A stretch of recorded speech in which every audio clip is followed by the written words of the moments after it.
கிரியா அப்படின்னு சொன்னா சுத்தம் பேரு.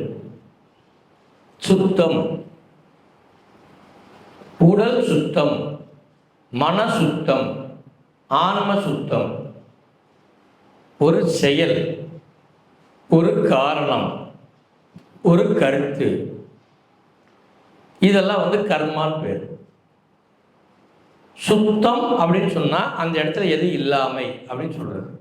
அப்ப கிரியை அப்படின்னாவே சுத்தம்னு அர்த்தம்னா, அப்ப சுத்தத்துக்கு என்ன கிரியா யோகம்னா என்ன அப்படின்னு கேட்டா, யோகம் அப்படின்னு சொன்னா ஒரு பரவசமான ஒரு நிலையை அடைவது, அதுக்கு பேர் யோகம். அப்ப கிரியா யோகம் அப்படின்னு சொன்னா சுத்தமான ஒரு காற்று மூலியமாக ஒரு யோகத்தை அடைவதற்கு பேரு கிரியா யோகம். அப்ப சுத்தமான காற்றுனா என்ன? பிராண காற்று. இந்த பிராண காற்று மூலமாக ஒரு தன்மையில நீ ஒரு உச்சகட்டத்தை அடையிறது, அதுக்கு பேர் தான் கிரியா யோகம். அப்ப ஒரு கர்மா அப்படின்னு சொன்னா என்ன அப்படின்னா, ஒரு எண்ணம், ஒரு செயல்,